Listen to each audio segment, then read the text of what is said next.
Muy bien, muchas gracias. Muy buenas noches. Gracias, Nilo. Como siempre, Alex Academy Perú.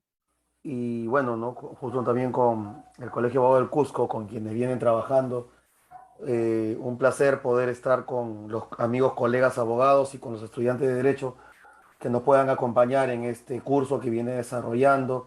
Y felicitarlos por la muy buena acogida que tienen siempre en este ámbito de la constante capacitación jurídica, que es lo que ayuda, lo que hace que los abogados puedan estar en un muy buen nivel para poder atender correctamente las necesidades de la ciudadanía.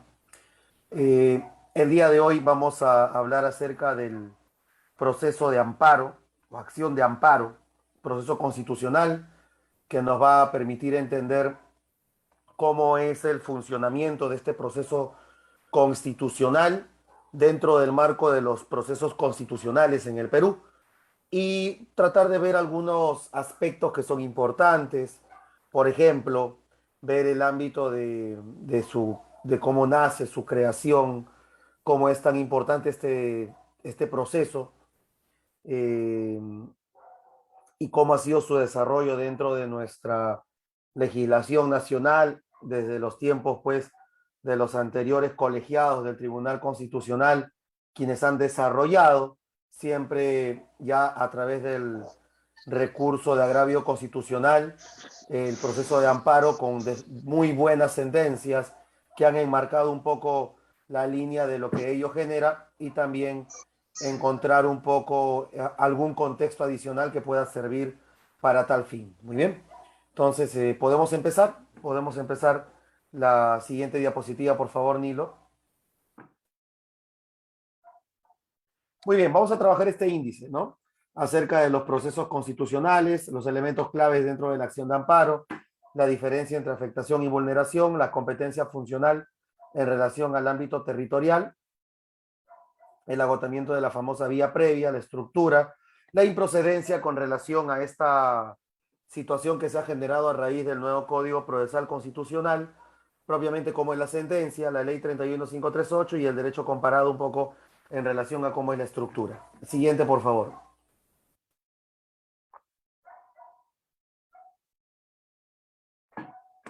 Ok, vamos a recordar un poco algo que es muy importante para todos los abogados y vamos a consolidar algo que es muy importante para los estudiantes dentro de lo que son los primeros cursos de derecho, ¿no?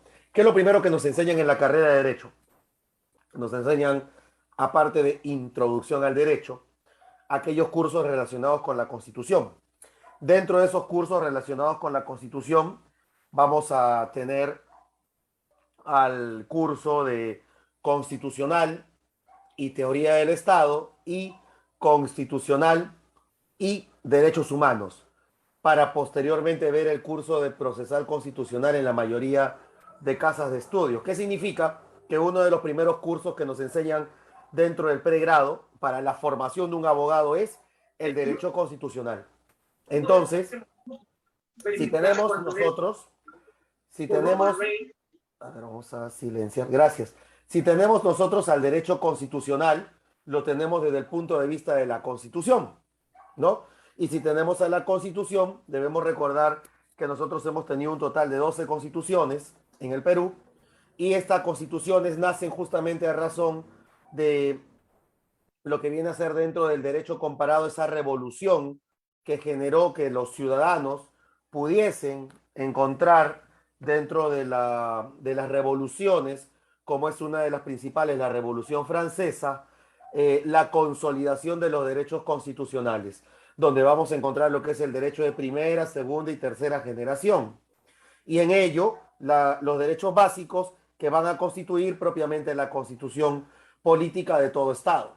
Entonces, lo primero que vamos a ver es al derecho constitucional, que va a basarse en su constitución política del Estado, que en el Perú nace lógicamente dentro de estas 12 constituciones hasta esta última que tenemos, muy criticada cuando estamos hablando de aspectos políticos, pero dentro de la consolidación que por lo menos particularmente considero hemos podido ver en la sociedad, una que ha generado que a través de lo que viene a ser la estructura del derecho, la estructura de la constitución económica, ha permitido que podamos sobresalir en muchos aspectos con la libertad de empresa y la libertad de contratación, pero criticada porque de repente no ha tenido todavía ese efecto que debería tener dentro de determinados ámbitos de nuestro ámbito territorial del Estado. Pues entonces lo primero que tenemos es la Constitución. Lo segundo que tenemos que ver es la norma procedimental, que en este caso se basa en el Código Procesal Constitucional.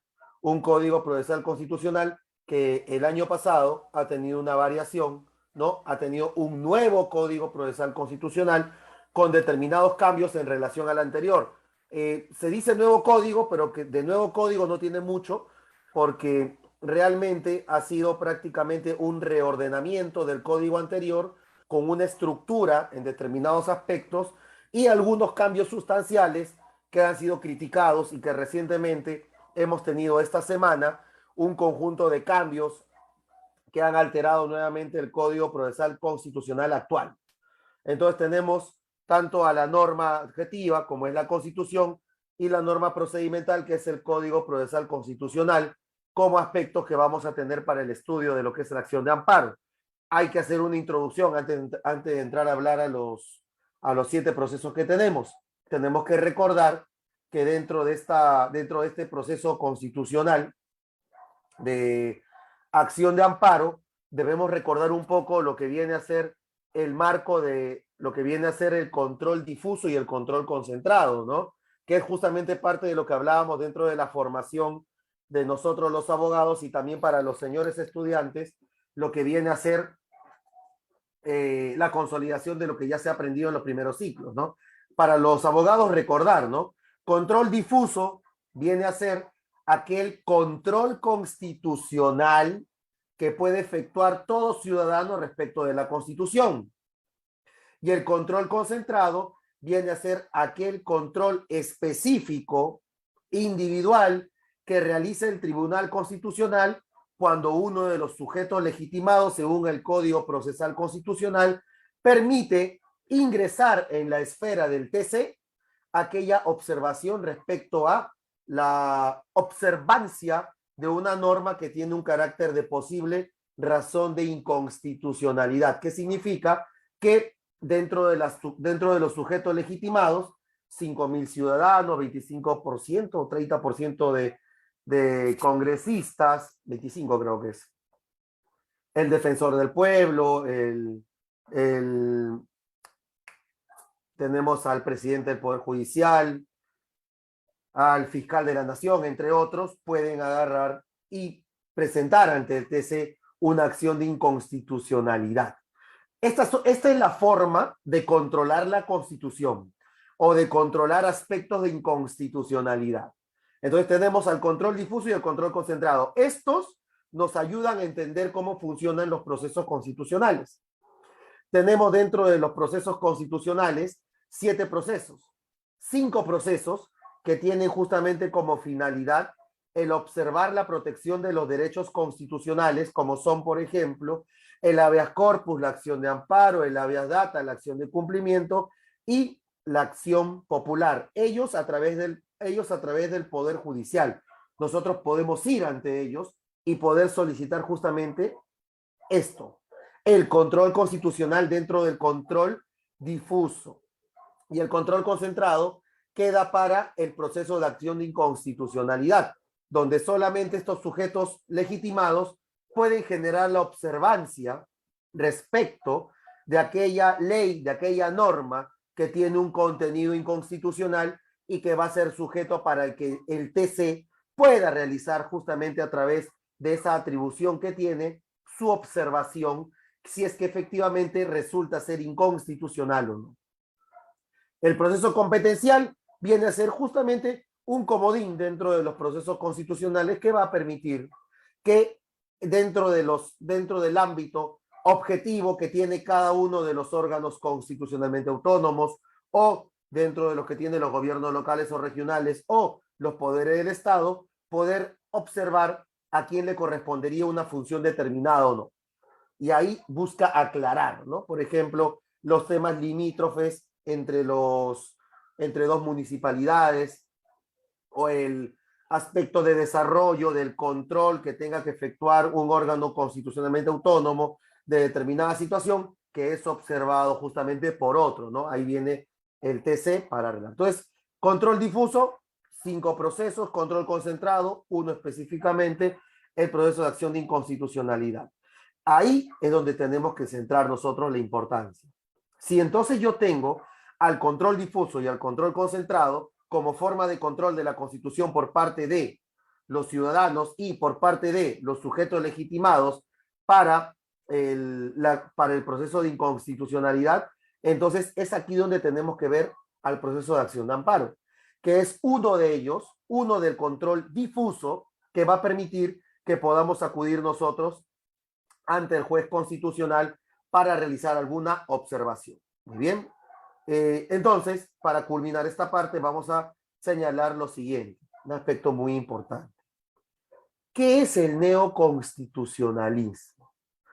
¿Por qué el expresidente Vizcarra puede ir ante un juez constitucional a través de una acción de amparo y reclamar la observancia de la afectación al debido procedimiento en la sanción que le ha expuesto, que le ha realizado el Congreso de la República para la suspensión de sus derechos políticos?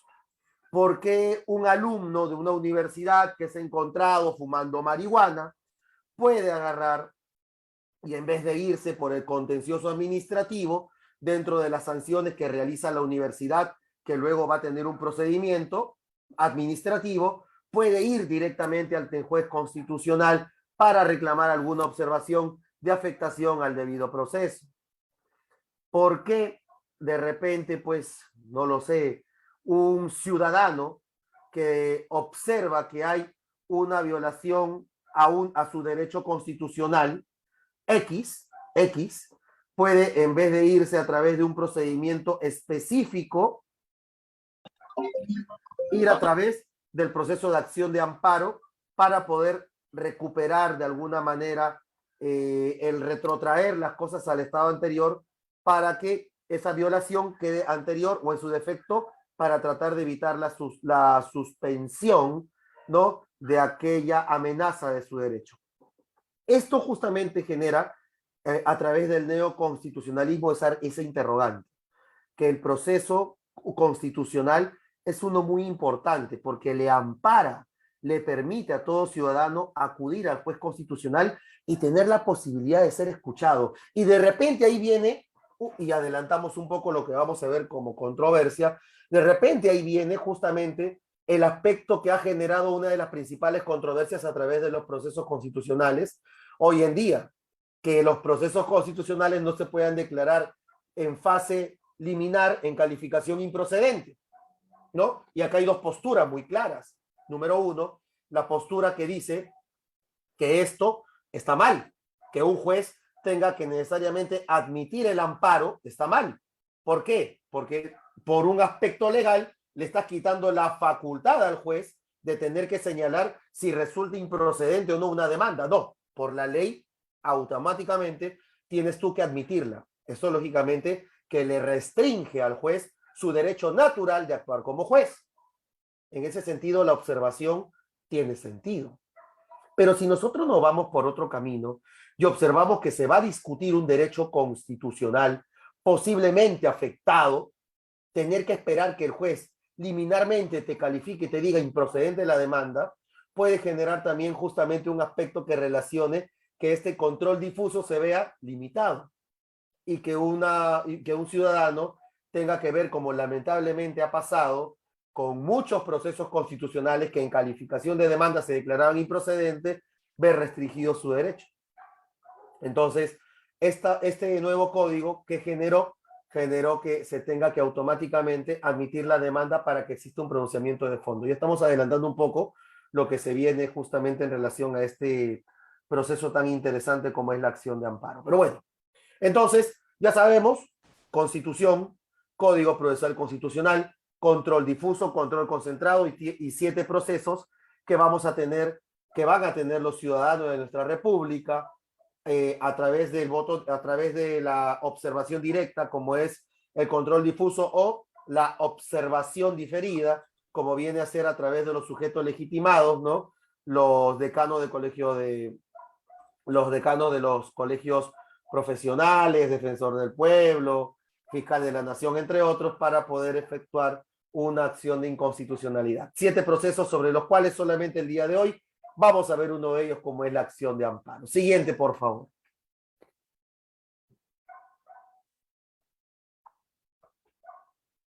Ok. Para poder hablar de la acción de amparo, tenemos que recordar que la acción de amparo es un proceso constitucional que va a generar que cualquier ciudadano pueda interponer esta acción frente a un juez constitucional cuando considera que existe la afectación de un derecho fundamental violentado o amenazado, son 2 posibilidades, violentado o amenazado dentro del marco de la Constitución, que va a permitir que el juez constitucional evalúe si efectivamente se ha violentado o se ha amenazado el referido derecho. Aquí hacemos una pausa y vemos lo siguiente. Número 1, violentado significa que el derecho ha sufrido una afectación.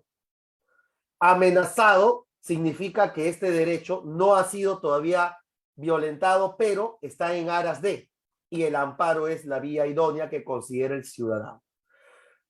Entonces, aquí comenzaríamos observando que el proceso de acción de amparo es un proceso que es para todos los derechos fundamentales, pero como tenemos 7 procesos, como es para todos los derechos, va a decir, ok, este es para el grueso de todos los derechos, pero va a ser menos para aquellos procesos vinculados con el derecho a la libertad que vamos a tener para el proceso de habeas corpus, que no estudiamos el día de hoy, o para aquellos derechos que están vinculados con el derecho a la información, como va a ser el proceso de habeas data. Entonces, de estos 3 procesos, habeas corpus, habeas data y acción de amparo, se van a repartir la totalidad de derechos fundamentales que hay en la Constitución y que cualquier ciudadano va a reclamar cuando considere que están violentados.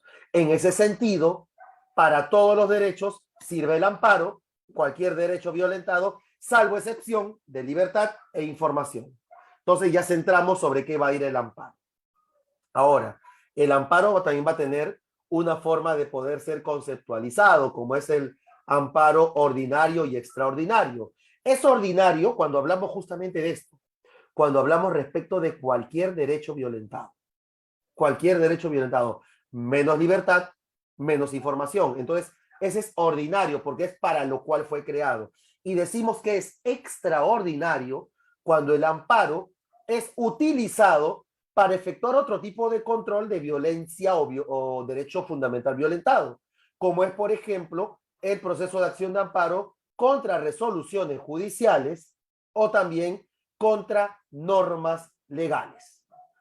Entenderíamos que si hablamos de normas legales, hablamos de que si es contra una norma legal, tendríamos la acción popular que se ve ante el Poder Judicial o la acción de inconstitucionalidad, que dentro del control concentrado lo ve el TC. Pero la acción de amparo como forma excepcional se ve justamente dentro de la forma excepcional, como dice su nombre, porque le va a permitir al juez observar si efectivamente esta norma tiene alguna inconstitucionalidad, alguna observancia de violación o no. Y miren esto, y solamente se buscará su inaplicación para quien lo pide. Hagamos los ejemplos. A ver, por ejemplo, Verónica Martínez, que está aquí dentro del aula virtual, considera que hay una violación de un derecho fundamental. Imaginemos que es una violación de un derecho fundamental a la educación. Ella va a interponer una acción de amparo ordinario, porque el derecho a la educación está dentro del contexto de todos los derechos fundamentales. Ahora, otro ejemplo. La misma Verónica Martínez considera que hay una violación, un derecho fundamental de ella que se ha dado en base a una ley. Ella lo que tendría que hacer entonces sería señalar que el proceso idóneo y correcto sería la acción de inconstitucionalidad. Pero, esta acción de inconstitucionalidad no la puede hacer Verónica, porque Verónica tendría que participar junto con 4.999 personas más para poder hacer una acción de inconstitucionalidad, que sería 5.000 personas, que es el requisito que te pide justamente la acción de inconstitucionalidad, o el 25% de congresistas, o el defensor del pueblo, el fiscal de la nación. Entonces, como Verónica se ve limitada a tener que poder llegar a la observancia de esa ley, lo que hace ella es dirigirse ante el juez constitucional y pedirle que esa ley solamente le resulte inaplicable a ella, nada más que a ella. Entonces, si la sentencia saliera fundada, esa sentencia solo resulta inaplicable a Verónica Martínez. ¿Parece una acción de inconstitucionalidad? Podría parecer, porque el juez va a hacer un control de la Constitución y de la ley en ese caso, pero el efecto hace que no parezca la acción de inconstitucionalidad. ¿Por qué? Porque la acción de inconstitucionalidad va a buscar que se expulse la norma del sistema nacional, del sistema jurídico, mientras que aquí la norma sigue vigente, pero solamente por esa sentencia no aplicable a Verónica. Entonces el amparo ordinario y extraordinario resulta ser interesante. Resulta ser interesante porque es una forma justamente de control de la Constitución. Entonces, espero que hasta aquí se entienda y si existiera alguna pregunta, Nilo, consideraría que la podríamos ir haciendo dentro del desarrollo para que no esperemos al final y de repente por ahí se vaya alguna idea que no quede clara dentro de ese contexto, ¿ok?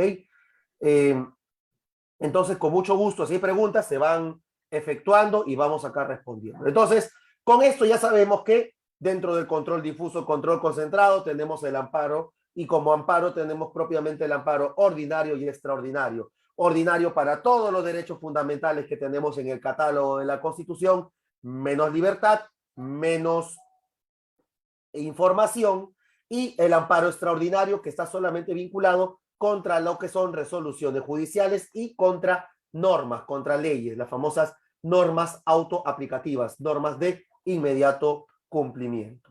Aquí podríamos también hacer una pequeña aclaración más.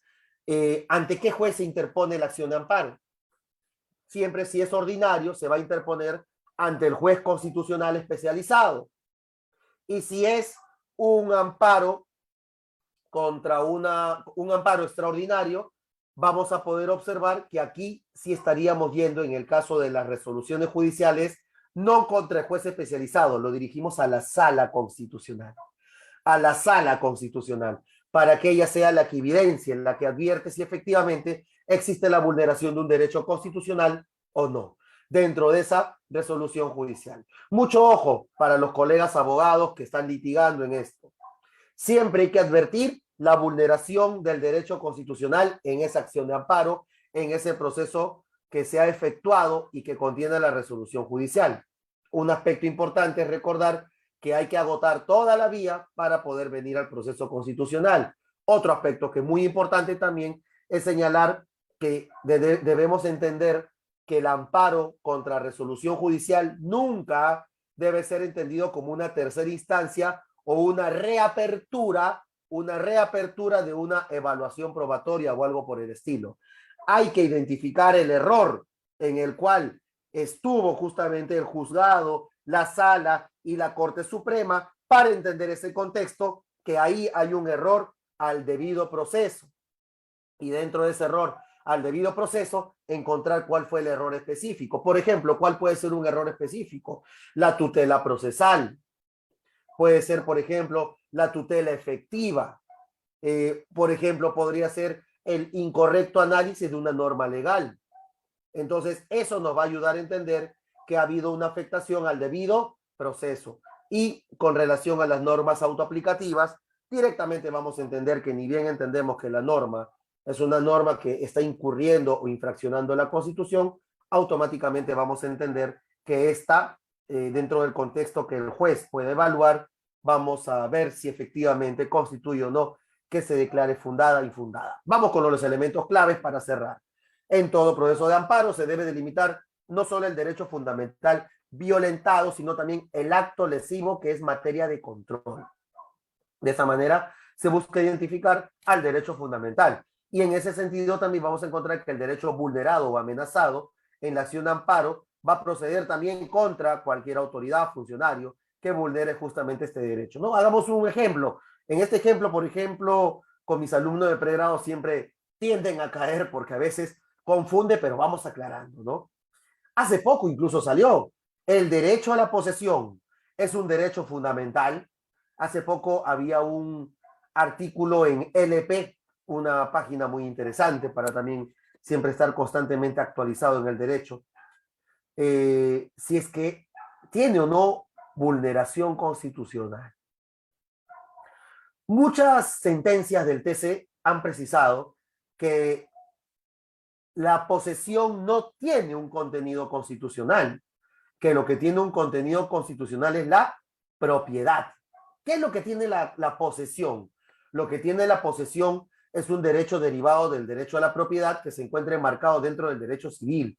Por ende, ir al amparo para poder buscar el resguardo de un derecho constitucional tiene que ser como un derecho fundamental. Y el derecho fundamental en este caso es el derecho a la propiedad. El derecho a la posesión no es un derecho fundamental. Lo que puede estar dentro del derecho a la posesión de repente y se puede confundir, viene a ser pues el derecho a la afectación al debido proceso, pero son dos cosas muy distintas. No podemos enmarcarlas dentro de un mismo contexto. A mi opinión, el derecho que es aquí siempre usualmente denunciado como vulnerado es el derecho a la propiedad y al ser un derecho fundamental que está contenido en el artículo 70 de la Constitución, corresponde ser visto vía amparo.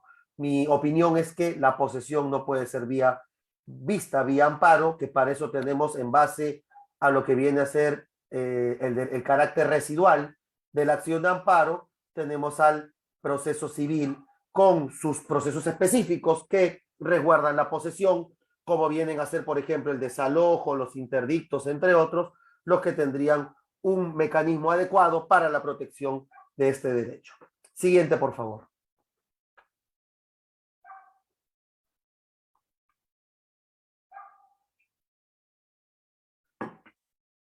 Afectación o vulneración. Cuando nosotros hablamos de la intervención con injerencia y afectación, señalamos que esta es una incidencia sobre un derecho fundamental. Incidencia. Incidencia.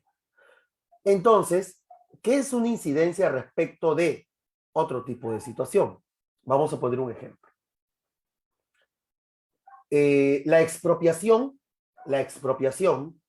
viene a ser una ley específica que saca el Congreso de la República con nombre y apellido, identificación de inmueble y con monto dinerario que se va a pagar al ciudadano que se le está afectando su derecho constitucional a la propiedad válidamente, y ello puede generar de repente que el ciudadano considere que este pago no es el pago correcto.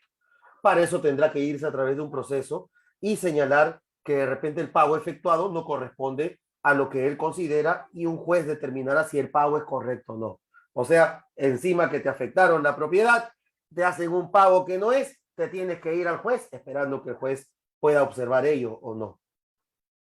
Podríamos ver que hay una afectación en ello. Yo creo que en la propia expropiación ya tendríamos que ver de que no todo derecho, usualmente se dice que es absoluto, sino relativo. Entonces el derecho a la propiedad puede tener el límite como es la expropiación, pero su observancia, su condicionamiento, todo aquello que esté alrededor puede irse a través del proceso civil para efectuar y evaluar si efectivamente el monto era el correcto o no. Eso es considerado una afectación a un derecho constitucional. Me parece que es una incidencia. Me parece que es una incidencia.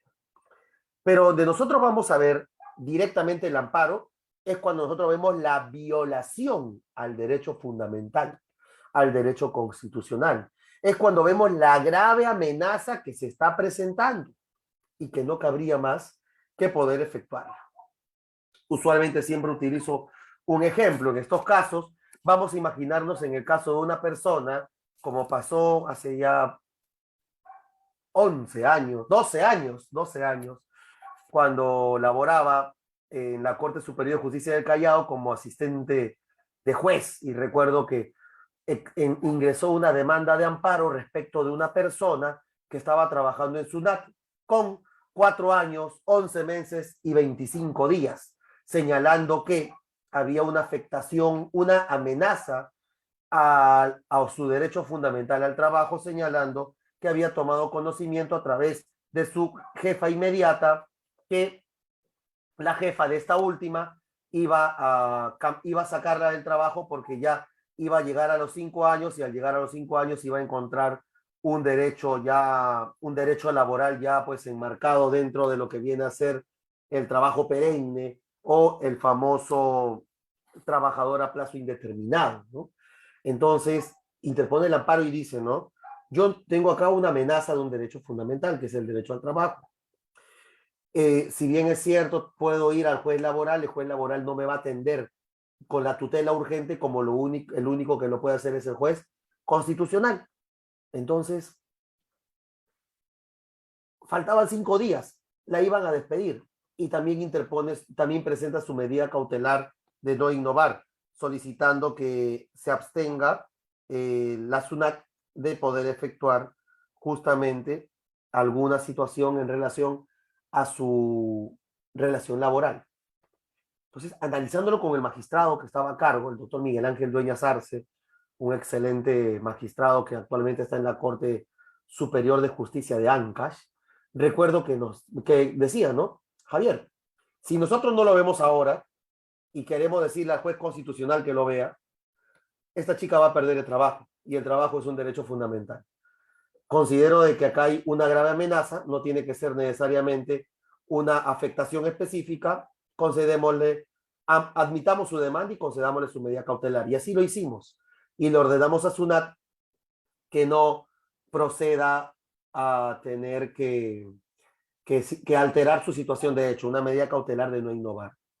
Entonces, la violación o la grave amenaza es justamente la causal que genera que podamos estar dentro de un proceso de acción de amparo y que éste logre ser el proceso adecuado e idóneo para poder llegar a efectuarlo. ¿Ok? Entonces, en ese sentido, vamos a poder observar que el proceso de acción de amparo tiene que tener una afectación.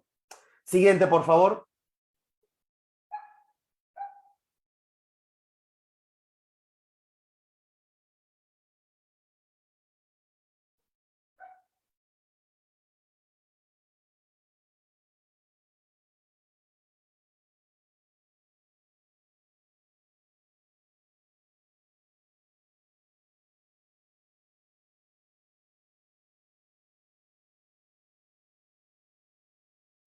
Muy bien.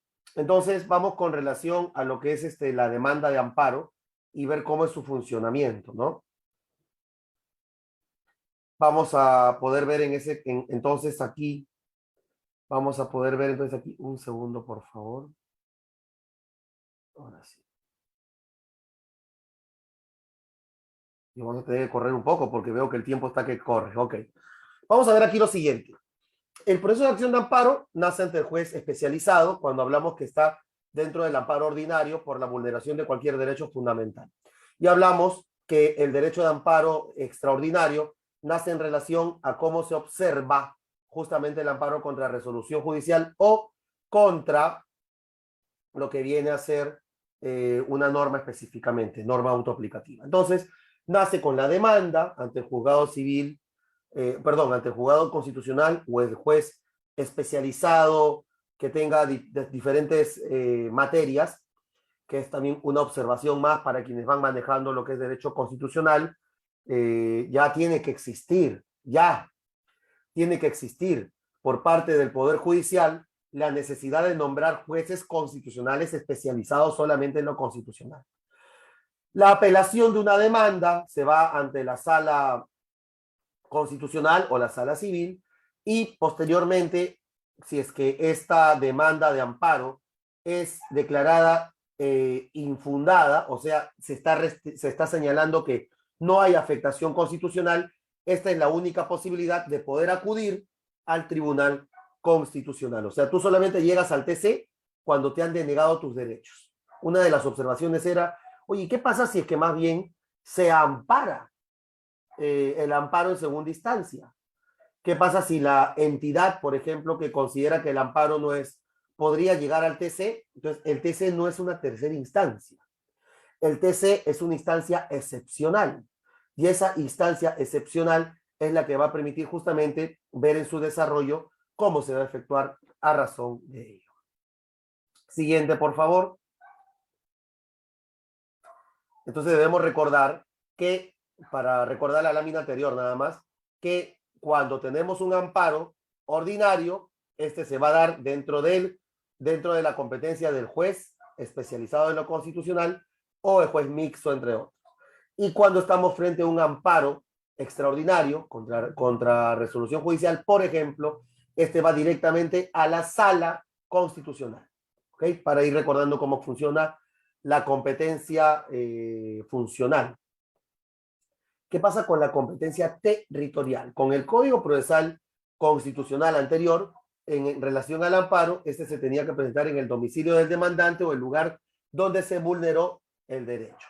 Con el nuevo Código Procesal Constitucional, el domicilio para el amparo va a ser el del demandante, el del demandado o el lugar donde se vulneró el derecho. Amplió justamente la gama para poder interponer la acción de amparo. Siguiente, por favor.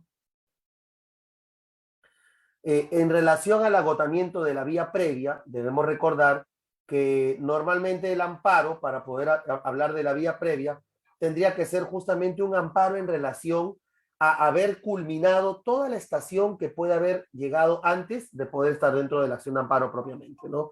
Como por ejemplo viene a ser estar dentro de un proceso judicial. Imaginemos que es un proceso de amparo contra resolución judicial.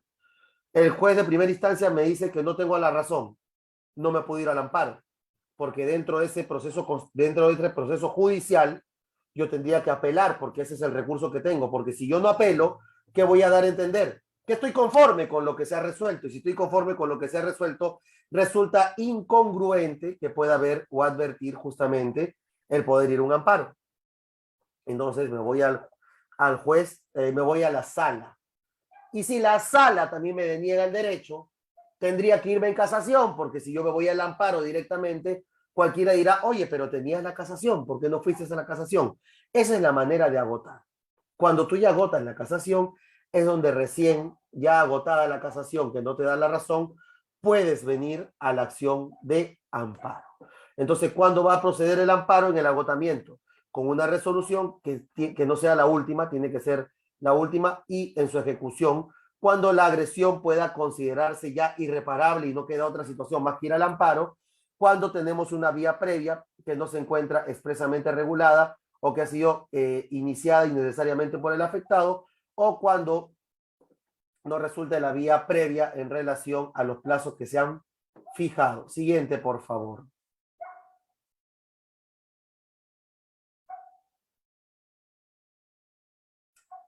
Los plazos, bueno, los plazos han cambiado. Tenemos una norma de esta semana, que ha permitido ver que específicamente ya los plazos no son los mismos plazos de antes, ¿no?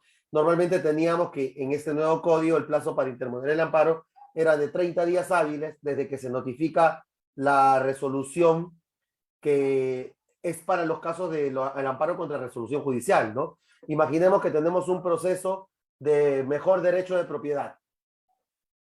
En primera instancia se declara infundada la demanda, segunda instancia confirma, y en casación se declara improcedente el recurso de casación.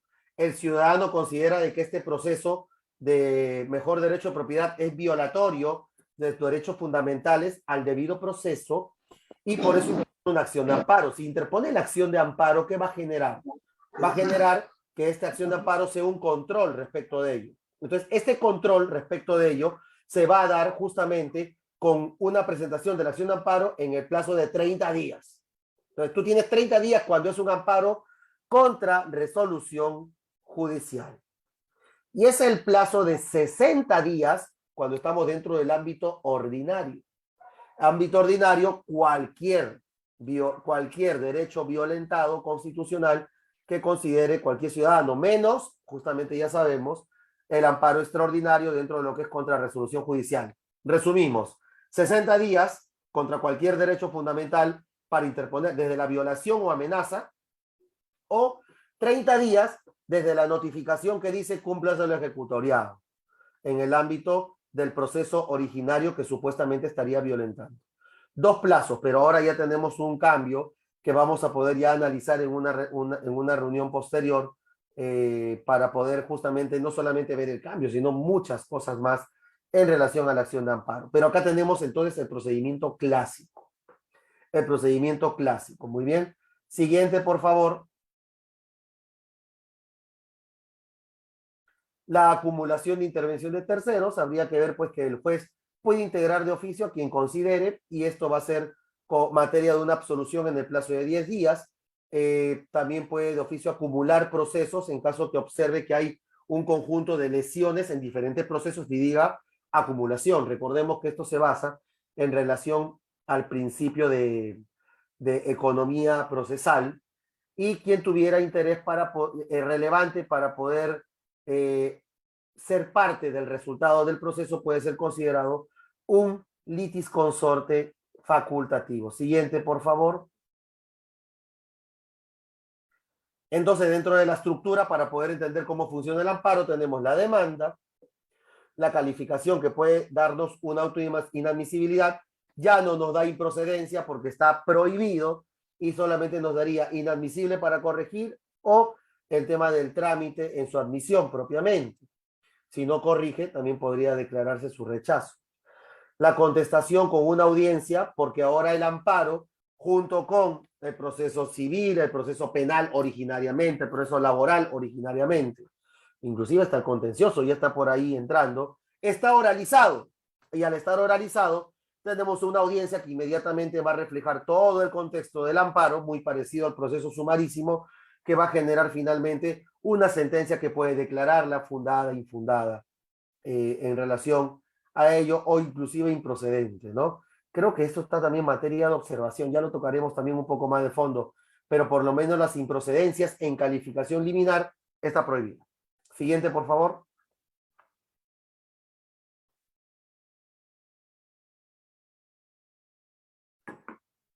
Si tenemos la demanda, cómo nace y cómo se estructura en un inicio, lógicamente que aquella demanda que pueda tener una observación por parte del ciudadano afectado va a tener la posibilidad de la apelación.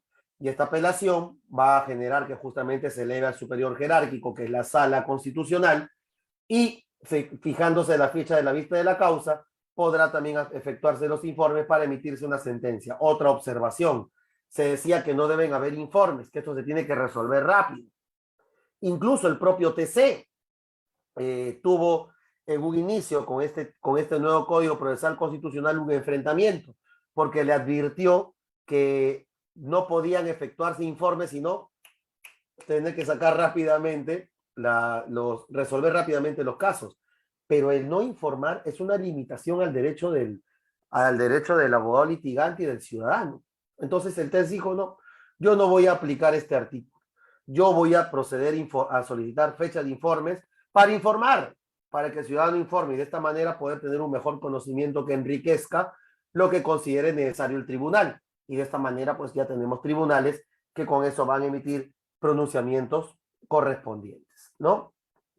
Finalmente, si es que la sentencia en sala fuera declarada infundada, vamos a tener que esto podría ser materia de un recurso de agravio constitucional para remitirse al Tribunal Constitucional, efectuar esta vista de la causa, que es la que observábamos, que el código te dice que no, pero la práctica te dice que sí, y las correcciones también han tomado pronunciamiento en ello, y finalmente tener una sentencia del Tribunal Constitucional en ese sentido.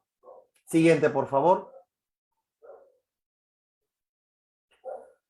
El tema de la improcedencia de la demanda, ¿no? El artículo 7 te hablaba normalmente de las causales de improcedencia y te decía, ¿no? No proceden los procesos constitucionales cuando los hechos y el petitorio están referidos en forma directa al contenido constitucional, cuando existan vías procedimentales específicas, satisfactorias, cuando no se ha agotado la vía previa, cuando hay otro proceso pendiente en curso, cuando haya litispendencia, cuando haya conflicto entre los procesos constitucionales entre sí, o cuando ha vencido el plazo, ¿no? Siguiente, por favor. Entonces, todo esto ya ha sido materia de observación dentro de lo que viene a ser el nuevo Código Procesal Constitucional y no tenemos y no tenemos calificaciones improcedentes. Todo se va para la sentencia que tiene que ser la que va a efectuar el análisis de fondo correspondiente o de forma denegando los derechos. ¿Qué debe contener ello? La identificación del demandante, de la autoridad, del funcionario, ¿no? Porque hay que identificarlo.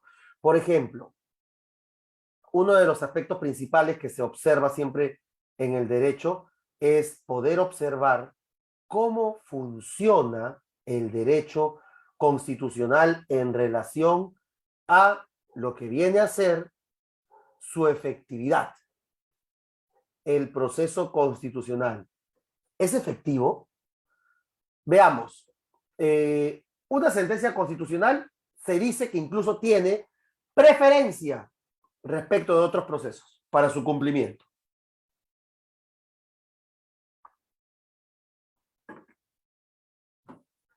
Si ello es así, tendríamos que ir sobre una lógica. Entonces, uno de los procesos más garantizados para su cumplimiento es el amparo. Veamos entonces los problemas que hay en el amparo, ¿no? A ver, número uno, ¿qué pasa cuando un amparo te ordena en la ejecución de la sentencia un cumplimiento determinado con un plazo? Pero este plazo está relacionado, por ejemplo, con el Estado en un pago pecuniario. ¿Cómo podría efectuarse en razón de ello el cumplimiento? No lo va a poder hacer, porque va a tener que sujetarse a las normas vinculadas con el tema del presupuesto del Estado, y ello va a ver de que el amparo ahí tiene un límite. Vamos con otro ejemplo. ¿Qué pasa cuando tenemos un amparo en su sentencia contra algún ente del Estado donde pudiese tocar las entrañas más finas, más íntimas de un propio poder del Estado, un órgano constitucionalmente autónomo, como pasó, por ejemplo, cuando tuvimos un proceso de amparo que generó que existiera un conflicto con el Consejo Nacional de la Magistratura, ex CNM, hoy Junta Nacional de Justicia, donde mediante un amparo se le ordenaba al ex CNM que cumpla con nombrar un fiscal supremo. Y el CNM le dijo, oye, un ratito, tu sentencia no puede alcanzar eso porque está yendo en mis funciones, tú no puedes tocar mis funciones. Entonces ahí tenemos una manera, por ejemplo, también para ver cómo el amparo tiene que también tener una sentencia correcta, no puede ser cualquier sentencia. Tiene que ser una sentencia que restituya el derecho fundamental.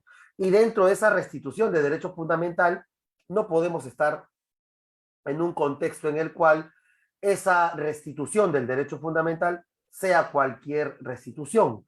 Tiene que ser una razonable, una de acorde al amparo que se solicita y también de acorde a cómo también lo puede acomodar el juez, que no podría caber duda que también tiene la posibilidad de efectuar ello. Muy bien. Siguiente, por favor. Vamos entonces con las modificaciones, porque de todas maneras estábamos tocando un poco ello ya prácticamente para ir culminando, ¿no? La ley 31538 ha efectuado un conjunto de cambios, ¿no? Dentro de estos cambios, por ejemplo, tenemos lo que viene a ser el tema de los principios procesales, ¿no? Como lo tenemos aquí, el artículo 3, por ejemplo, que nos dice que dentro de los principios constitucionales se desarrollan con arreglo el principio de dirección, economía y mediación, gratuidad, actuación, salvo que se trate de procesos constitucionales iniciados por personas jurídicas con fines de lucro contra resoluciones judiciales.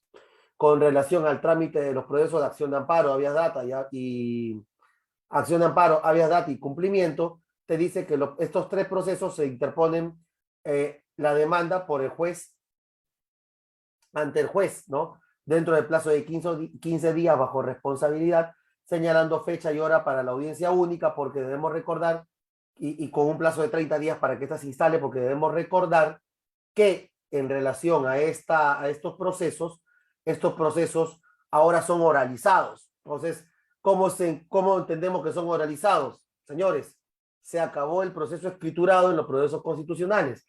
Hay que explicarle oralizadamente al juez en la citación audiencia qué es lo que se tiene que ver dentro del proceso y decir muy específicamente cuáles son los hechos que habría generado la violación del derecho, cuál es el derecho supuestamente violentado y cómo este ha sido argumentado por el abogado que corresponda, ¿no? En relación a las medidas cautelares, tener en cuenta, ¿no?, que estas medidas deben limitarse a garantizar el contenido de la pretensión constitucional, porque también otro tema que hubo aquí siempre muy cuestionado fue que lamentablemente se efectuaban malos usos en relación a las medidas cautelares en los procesos de acción de amparo. Siguiente, por favor.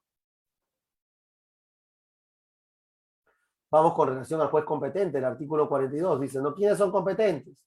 Son competentes de lo que habíamos visto, ¿no? El lugar donde domicilia, el lugar del afectado, el lugar donde se constituyó justamente la afectación, entre otros, ¿no? Que ya lo habíamos visto ya dentro del contexto previo, pero de todas maneras hay que tenerlo en cuenta como uno de los principales cambios dentro del proceso constitucional, y la exoneración de tasas judiciales, que ha generado también que, bueno, no existe una limitación para el demandante, pero ahora en el ámbito del proceso constitucional sí hay una limitación, bueno, no limitación, ¿no? Pero ahora sí tiene que pagar tasa constitucional, perdón, el demandado en un proceso constitucional.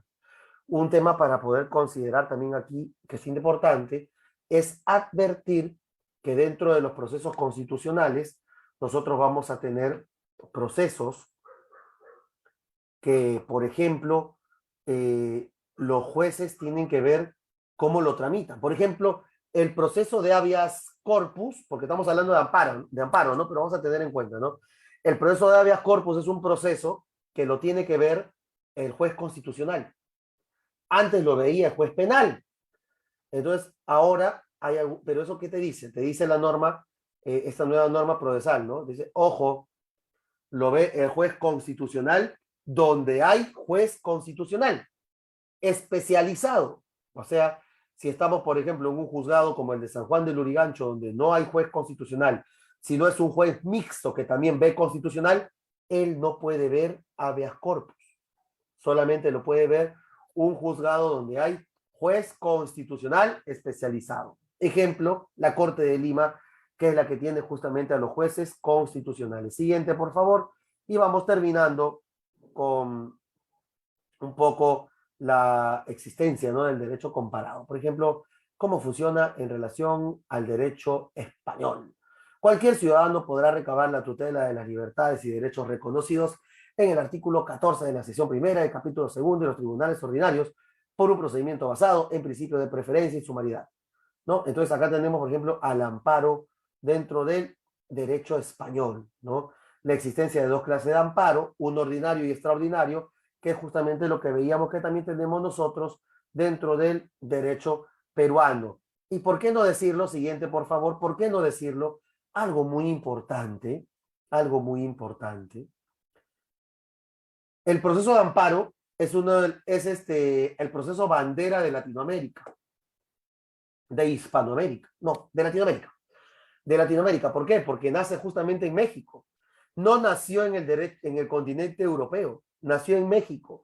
Y más bien México y el continente americano lo exporta a Europa. Entonces, es uno de los muy poquitos procesos que ha nacido en el continente americano, que ha generado su estudio de manera muy interesante para poder entender que es un proceso constitucional muy importante en la vida de todo ciudadano, porque te va a permitir hacer el reclamo que justamente necesita efectuar cualquier ciudadano en relación a la vulneración de un derecho constitucional. Entonces, a tener en cuenta cómo funciona un proceso constitucional de acción de amparo y su vitalidad, ¿no?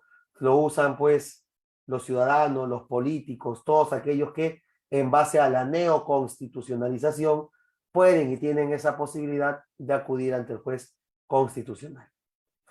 Siguiente, por favor.